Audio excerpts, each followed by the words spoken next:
I would say essentially what Unbound or Fabric and Bloom is about is freedom and the freedom of artists to just create without any demands, without any expectations. And so this exhibition centers around the topic of what freedom looks like for the artist, as well as curators, how do we protect the artist's freedom. It's a combination of no, it's a combination of fabric. So obviously fashion design by Melissa Mokjy, so fabric and garments, and then you have mosses and branches that represents Crystal from Floratives Studios and her installations. Following my first immersive exhibition in April, we felt that it was a good opportunity and we would like to continue that momentum. So we realized that beyond white walls and galleries in KK or even anywhere around the world, we would like people to appreciate art in a different manner. So why not now? There are two artists that are involved. So the first would be Crystal Lee from Floratives Studios. Crystal is a storytelling florist who creates really unconventional floristry that's really interesting. And she uses a lot of unconventional materials, like you find aluminium foil and like branches and wires. The second artist would be Melissa Mokjy. So she is a fashion designer that graduated from Melbourne. So when you mentioned there's a lot of red, essentially it's because red to her is a color of freedom. It's not associated to Christmas or anything like that. Yeah. I think the most important part of this exhibition would be freedom of exploration and how they experience the art. With a lot of galleries, it's sort of static, meaning to say you move from one photo to another photo perhaps, but we pay a lot of attention in the journey of the visitors and how they experience the place. So there's no right or wrong way of experiencing it, but essentially what we want is for them to come to that appreciation on their own.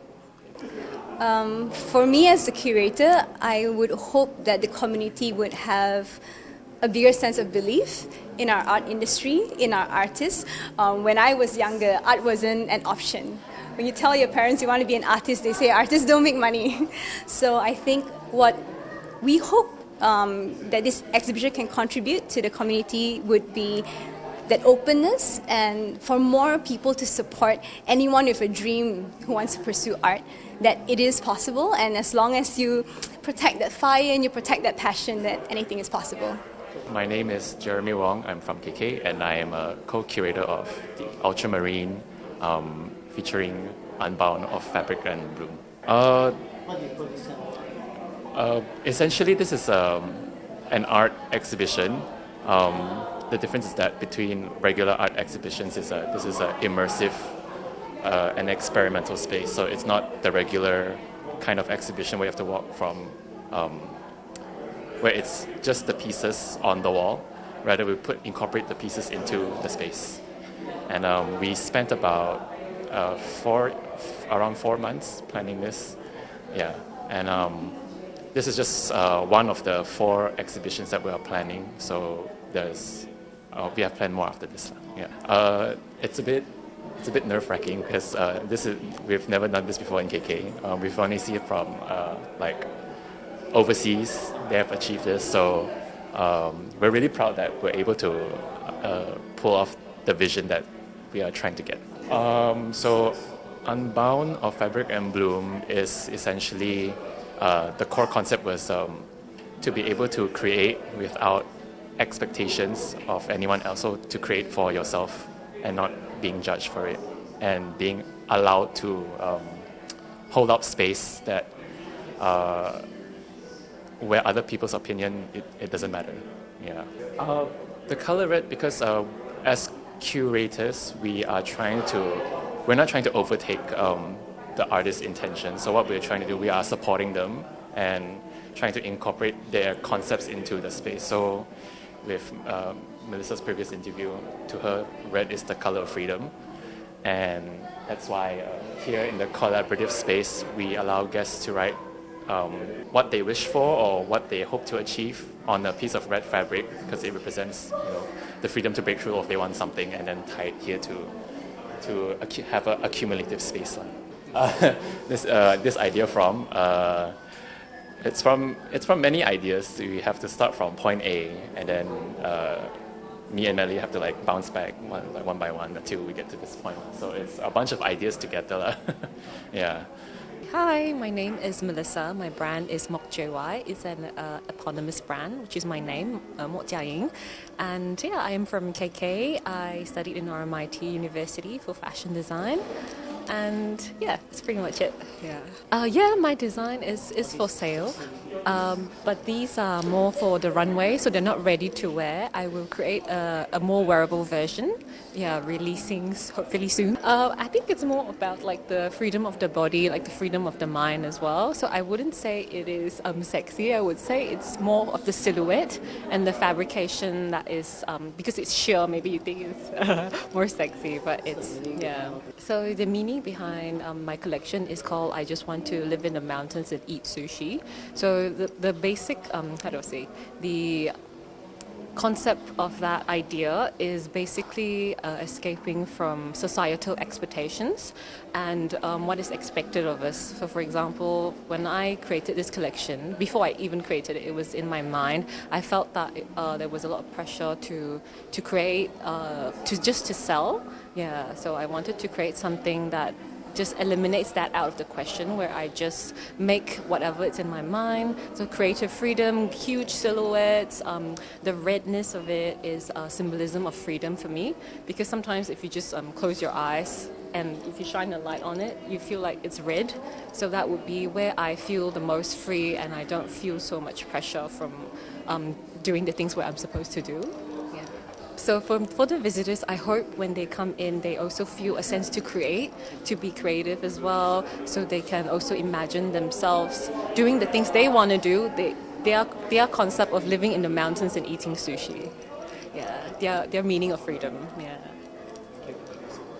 Hi, my name is Crystal. I'm born and raised in Kota Kinabalu. And this is my so-called creation. It is, I think the title of it is Overlooked Grace, which is why I named the scent that we curated Overlooked Grace as well. Essentially, it's moments marked but unnoticed, seeking the unseen grace in the everyday life, the things that we always miss. So I think what it is like the little things in life, and I think that those are the things that we really actually appreciate and remember in the long term kind of thing.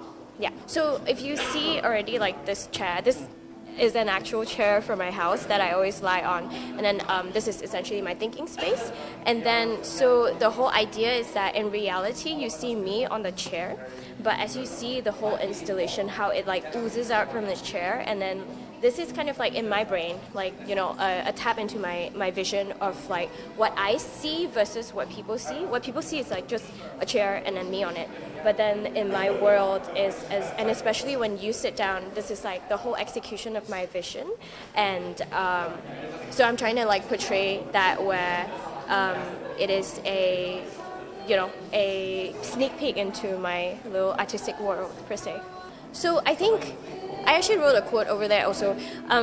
I do not think that art is meant to be understood in a particular way. It's meant to be an open conversation. So I think it is an exploration of and meeting yourself in spaces where it maybe you resonate with the chair, you resonate with like the emptiness of certain spaces and the messiness of certain things. And also, like, because these are pages from my own journal as well that that mark certain moments that I personally have an intimate or an appreciation for that time and space. So you will see even like sketches of me and my dad. My dad passed away a few years ago, and the sketches of me and my mom, because we were separated for quite a few years after I went to college. And then there are just random but small moments that really mean a lot to me, that when I see it, it means something to me. It may not mean anything to anyone, but it's also that spark of like, when you see something, it sparks some inspiration and or like just memories or like a different perspective towards things. It's for me, it's an open conversation. It's not meant to be understood in the way that I want to portray it. It's just an exploration of things and thoughts and inspiration. Exhibition. For a larger scale spatial immersive experience, this is my first time. But I've done smaller items and or collaborations. But in terms of like an immersive experience, this is our first time, because this also includes scents and then the whole experience, and it's very personal and intimate. Yeah. And also because a lot of the things, usually the installations that we do are for business, say for our clients, and then we don't really get the freedom to really do like whatever we really want to do, kind of thing. Actually, I am a florist as well. Yeah, so my florist is unconventional storytelling, and to my surprise as well, when I stood by my niche is storytelling through the art of flowers. So a lot of my clients, I think 90 to 95% of my clients come to me and then they're like, okay, just do whatever you want, just do whatever you think you can, and then usually it's quite spot on. So I'm really, really blessed to have that niche and people who actually really, really appreciate my work. Yeah, so I think that is one of the big ideas is that when you think florist, you would think, commercial style roses, and who doesn't know how to do that, right? And so like when I started this florist, also why it's called Floratives is because it's storytelling through the art of flowers, and it's also kind of like a fight to your conventional type of florist, because it actually breaks my heart, being in the industry for quite some years. It breaks my heart to know that a lot of people in the industry doesn't even know or care about nature and where flowers come from.